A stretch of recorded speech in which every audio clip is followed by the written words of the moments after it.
Hello friends. अम्मा जा रहे हम, शाम को आते हैं, ध्यान रखना अपना और समय से दवा ले लेना। घर की चौखट पार करते करते रवि एक सांस में पूरी बात कह गया। काहे से तुम ही तो हो अम्मा के हमदर्द, हम तो दुश्मन हैं। खुद ही खिलाना आकर उन्हें अपने हाथ से, हम भी चले जाएंगे कहीं, तुम और अम्मा रहना साथ में। किरण दरवाजे के अंदर से ही गुस्सा करते हुए बोली, अरे नहीं रे पगली, हम जानते नहीं क्या कि तुम अम्मा का कितना ध्यान रखती हो। हम तो यही लिए कह रहे हैं ताकि उनको पता रहे कि उनका लड़का भी उनके लिए फिक्र करता है। रवि बात को बराबर करते हुए बोला, जाओ जाओ, हमें मत बताओ, हम सब समझते हैं, अब जाओ नहीं तो फिर देर हो जाएगी। किरण इठलाते हुए बोली, तुम्हारा मियाँ बीवी का हो गया हो तो हमें पानी दे जाओ, प्यास के मारे जान सूखी जा रही है। आज निर्जला ही मारना हो तो वैसा ही बोल दो, राम भजन ही कर लें मरने से पहले। अम्मा ने कटाक्ष रूपी बाण से रवि और किरण की उस प्यार भरी नोक झोंक का संहार कर दिया। किरण भागती हुई अंदर आई और अम्मा के लोटे में पानी भर दिया। ये लो अम्मा, अब सब कुछ खा लो, फिर दवाई ले लो, इसके बाद चैन से राम भजन करना। किरण अम्मा के सिरहाने से दवा का लिफाफा उठाते हुए बोली, आ गए रवि साहब, आइए, आपका ही इंतज़ार था। रवि घर में घुस पाता इसके पहले ही आकाश के तीखे व्यंग ने उसका सीना छलनी कर दिया। भैया जी, वो छोड़ो और मम्मी से लिस्ट लेकर पैसे लेकर बाज़ार से सामान ले आओ, कल फंक्शन है और कोई तैयारी नहीं हुई अभी तक। आकाश कुछ रवि से और कुछ खुद से बड़बड़ाते हुए बोले, कल क्या है भैया? जिज्ञासावश रवि के मुंह से अनायास ही यह सवाल निकल आया। जितना बोले हैं उतना करो, ज़्यादा सीआईडी मत बनो, समझे? आकाश का जवाब वैसा ही था जैसा अक्सर होता था। ऐसा नहीं था कि आकाश अपने मद में चूर रहने वालों में से था। पिताजी का जल्दी ही हाथ सर से उठ जाने के बाद अक्सर परिस्थितियां व्यक्ति को उम्र से पहले ही धीर गंभीर बना देती हैं। आ गए रवि? किचन से निकलते हुए निर्मला जी ने सहज भाव से बोला, जी मम्मी जी, वो अम्मा की दवाई लानी थी इसलिए थोड़ा देर हो गई। रवि ने बिना पूछे खुद ही सफाई दे डाली। कोई बात नहीं, ये लिस्ट रखी है बाजार के सामान की, बाजार से सामान ले आओ। निर्मला जी ने मेज की तरफ इशारा करते हुए कहा। वो भैया कह रहे थे कि कोई प्रोग्राम है। रवि ने अपनी जिज्ञासा फिर से जाहिर की।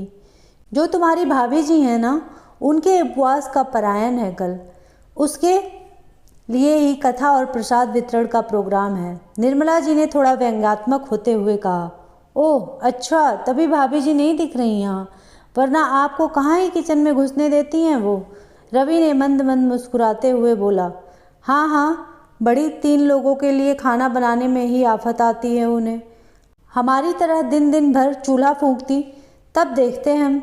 शिकायती लहजे में निर्मला जी ने कहा, यही प्यार तो था जिसने इस घर को बांध रखा था, वरना आज के समय में पिता के जाने के बाद कौन सा बेटा विदेश का धन और विलासितापूर्ण जीवन छोड़कर घर का ध्यान रखने के लिए वापस आ जाता है। रवि को याद आ गए वो दिन जब वो पहली बार इस घर में दाखिल हुआ था।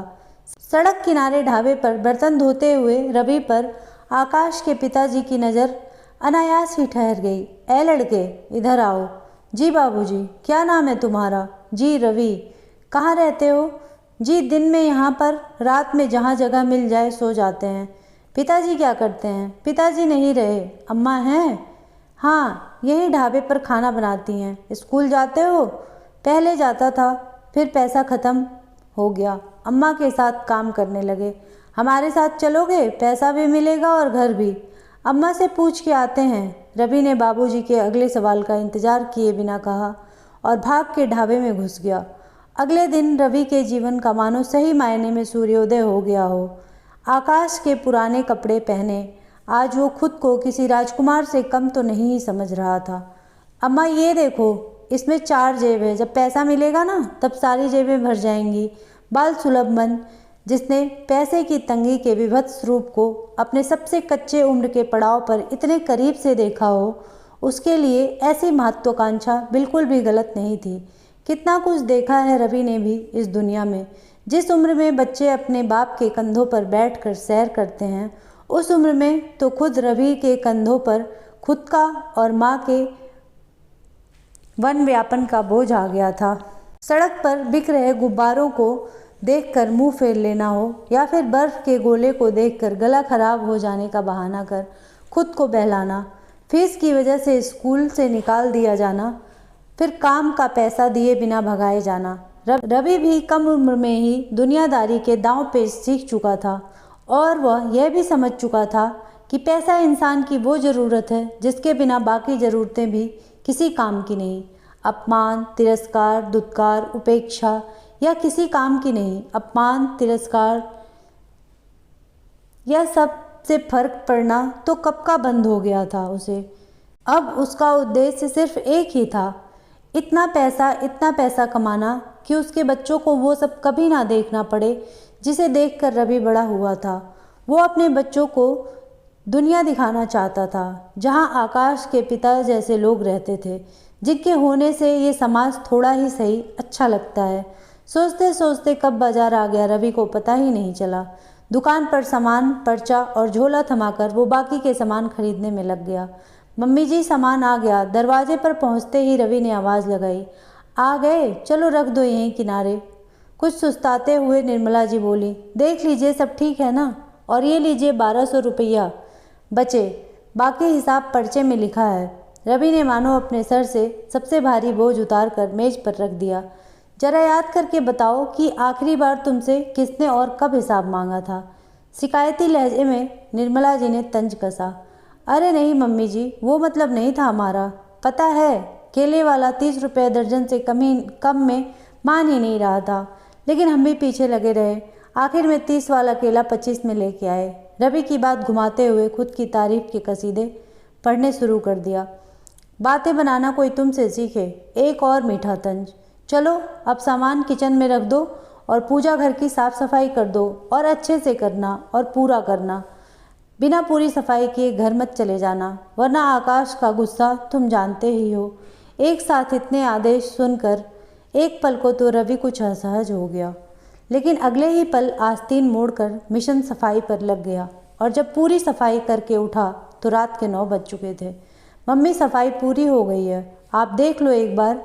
अच्छा ठीक है, तुम जाओ अभी, कल सुबह जल्दी आ जाना, बहुत सारे काम हैं करने के लिए। जी मम्मी जी। अच्छा सुनो, कल अम्मा और किरण को भी लेकर आना कथा के समय, निर्मला जी ने लगभग आदेश देते हुए कहा। रवि मौन सहमति देता हुआ घर से निकल गया, शायद इसलिए क्योंकि उसे पता था कि अब घर की शांति कुछ समय के लिए भंग होने वाली थी। क्या ज़रूरत थी पूरे घर को बुलाने की? आकाश ने गुस्साते हुए मम्मी से पूछा। 100 मेहमान आएंगे ही, 2 और बढ़ जाएंगे तो कौन सी आफत आ जाएगी? निर्मला जी ने सीधे शब्दों में नपातुला जवाब दे दिया। आकाश को रवि या उसके परिवार से कोई दिक्कत नहीं थी, लेकिन पता नहीं क्यों उसे रवि का अपनापन छलावा सा लगता था। यही वजह थी कि वो पूरे घर में सिर्फ आकाश का कमरा ही ऐसा था जहां रवि को बिना पूछे घुसने की अनुमति नहीं थी।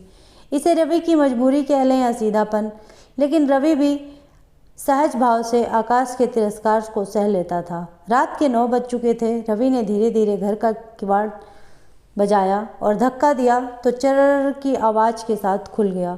हालांकि यह भी नया नहीं था उसके साथ। अम्मा 8 बजे तक दवा खाकर बिस्तर पर पकड़ लेती थीं और किरण घर के बचे हुए काम करने में व्यस्त हो जाती थी, इसलिए घर के किवाड़ उठगा देती थी जिससे मवेशी घर में ना घुस जाएं और रवि को भी अकारण बाहर ना खड़ा होना पड़े। लेकिन रोज़ में और आज में फ़र्क सिर्फ इतना था, सन्नाटा। रोज़ इस समय तक घर के बर्तन बज रहे होते थे या फिर पास के नल से बाल्टी भरने की आवाज़ आ रही होती थी, लेकिन आज ऐसा कुछ भी नहीं था। रवि ने धीरे से कमरे की लाइट जलाई और जो नज़ारा देखा उससे उसका दिल भर आया। चारपाई पर अम्मा गहरी नींद में सो रही थीं और इनके पैरों के पास बैठी बैठी सो रही थी किरण। पास पड़ी तेल की कटोरी देखकर ये जानना मुश्किल नहीं था कि अम्मा के पैर दबाते दबाते किरण की आंख लग गई होगी। रवि ने किरण के चेहरे की तरफ देखा और अपलक देखता ही रह गया। कितनी मासूमियत थी उस चेहरे में, जैसे कोई छोटा सा बच्चा खेलते खेलते थक कर जहाँ जगह मिली वहीं सो गया हो। वो कैसे भूल सकता था वो दिन जब उसने पहली बार किरण को देखा था। अम्मा ये वाली पहन लें, अभी दिवाली में ही लिए थे, 1-2 बार पहने हैं अभी तक। पहली तो ये कि आदमी अपने कर्म से अच्छा बनता है, कपड़ों से नहीं, और दूसरी ये कि ये बुसट 3 साल पहले बनवाए थे तुम, तब से हर शादी समारोह में यही बुसट चमका के चल देते हो। अम्मा के शब्द निश्चय ही कठोर थे, लेकिन 16 आने सच भी थे। आदमी के कर्म ही उसको अच्छा या बुरा बनाते हैं, लेकिन बात जब शादी के लिए लड़की देखने की हो, कोई भी बन ठन कर ही जाना चाहेगा ना। आखिरकार पहली बार लड़की देखने जाने की बात ही अलग होती है।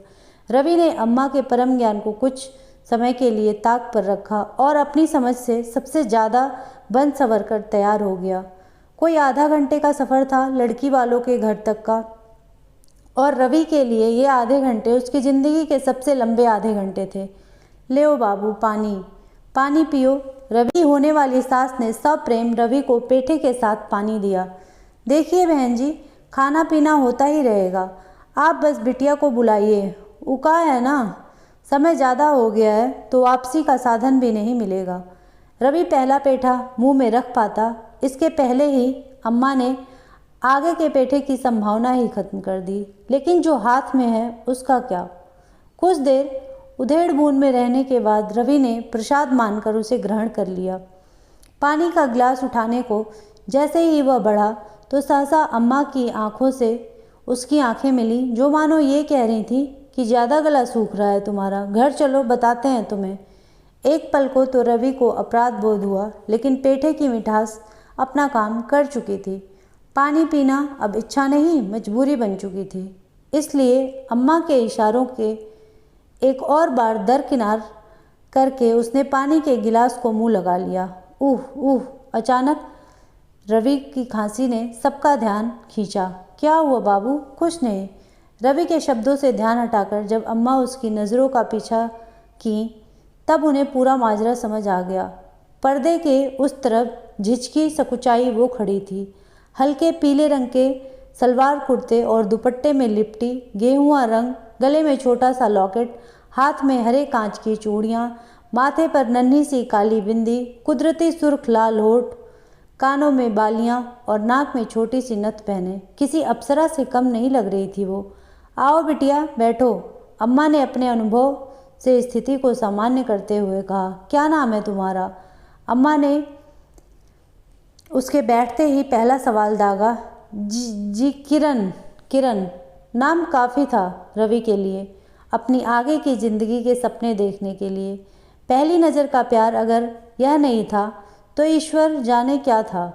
अरे ये आप जगह काहे नहीं? तुम सोते हुए इतनी प्यारी लग रही थी, मैंने नहीं जगाया। रवि इस सवाल के लिए पहले से तैयार था। मतलब हम जागते हुए प्यारे नहीं लगते? रवि को छेड़ने के लिए किरण शिकायती लहजे में बोली। रवि इस हमले के लिए बिल्कुल तैयार नहीं था। हड़बड़ा कर बोला, नहीं, ये मतलब नहीं था हमारा। जाओ, सब जानते हैं हम। हाथ मुंह धो लो, खाना लगाए दे रहे हैं हम। किसी भी सफाई की संभावना को सिरे से खारिज करते हुए किरण खाना लगाने बैठ गई। कल पूजन है मम्मी जी के यहाँ, देर होगा आने में। खाना खाते खाते रवि ने किरण को विस्तार में पूरी बात बता दी। हम और अम्मा क्या करेंगे आके? आप आते हुए प्रसाद ले आना और पूजा में हमारी तरफ से 101 रुपया चढ़ा देना। किरण ने रवि के मन की बात भांपते हुए कहा। आकाश के रवि के प्रति व्यवहार से वो भी अनजान नहीं थी। 101 ज़्यादा नहीं है? भगवान ने नाम पे जा रहा है, ज़्यादा मत सोचिए। उन्हीं की कृपा से हमारा सब काम चल रहा है। किरण की ईश्वर के प्रति कृतज्ञता ने रवि को निरुत्तर कर दिया। अगली सुबह रवि जल्दी घर से निकल गया। दिन भर पूजा चली, शाम को खाना पीना शुरू हुआ जो देर रात तक चला। जब सारा काम निपट गया तब रवि की नज़र घड़ी पर पड़ी। 11 बज चुके थे। मम्मी जी हम जाएं अब? रवि ने अनुमति लेते हुए कहा। हाँ जाओ, और खाना बांध दिया है, घर लेते जाना। निर्मला जी ने मेज की तरफ इशारा करते हुए कहा। लेकिन प्रसाद को नहीं कहते। रवि के सवाल को बीच में ही काटते हुए निर्मला जी ने कहा। जी ठीक है। रात 12 बजे के करीब रवि घर पहुंचा। किवाड़ आज उठगे होने के बजाय खुले हुए थे। ये अच्छा संकेत बिल्कुल नहीं था। घबराते हुए रवि अंदर घुसा। अंदर का नज़ारा देखकर स्तब्ध रह गया। खाने का झोला उसके हाथ से फिसलकर वहीं डेहरी पर गिर गया। आज किरण लेटी हुई थी और अम्मा उसके सिरहाने बैठी उसके सर पर पट्टी रख रही थी। क्या हुआ अम्मा? रवि घबराते हुए बोला। कुछ नहीं, वो थोड़ी सी कमजोरी लग रही थी और कुछ नहीं। अम्मा कुछ कहती इसके पहले ही किरण बोल पड़ी। चुप रह दुष्ट कहीं के, आज सुबह से उपवास पर थी ये। बिना किसी को बताए खाली पेट सारा काम किया। उसके बाद नंगे पैर देवी पूजन के लिए चली गई थी 4 मील दूर। लौटकर घर आते हुए चक्कर खाकर गिर पड़ी। ये तो भला हो साथ वाली ममता का जो उसे सही सलामत घर छोड़ गई, वरना इस उम्र में हमसे तो चला भी ना जाता। कहाँ ढूंढते तुम्हें? अम्मा के स्वरों में प्रेम, गुस्सा, फिक्र सब कुछ एक साथ देखकर किरण की आंखों से आंसू के बांध टूट पड़े। उधर अम्मा भी रोने लगी। रवि अभी सकते में ही था। उपवास था तो आलू या फल तो खा ही सकती थी, क्यों नहीं खाई? खुद को थोड़ा समेटते हुए रवि ने पूछा। सब हम खा लेते तो कल सब लोग क्या खाते? किरण धीरे से बोली। ले आते हम कल सुबह, रवि ने प्रत्युत्तर तैयार रखा था। तनख्वाह में अभी 4 दिन है। आखिरी बचे 100 रुपये आप पूजा में दे दिए। दुकानदार का पुराना हिसाब ही बकाया है, वो भी उधार नहीं देगा। कहाँ से ले आते कल? अब आंखें भिगोने की बारी रवि की थी। जहाँ वो 2 घंटे पहले तक था वहाँ इतना खाना था कि फेंकने की नौबत थी। और यहाँ आज उसके मन में ईश्वर के लिए बहुत सारे सवाल थे, जिनमें से किसी एक का भी जवाब इस पूरी दुनिया में किसी के पास नहीं था। तभी अचानक दरवाजे पर आहट हुई। रवि मुड़ा और देखा कि प्रसाद वाले झोले में गाय मुंह डाले हुए है और अनायास ही उसके मुंह से निकला, जय राम जी की।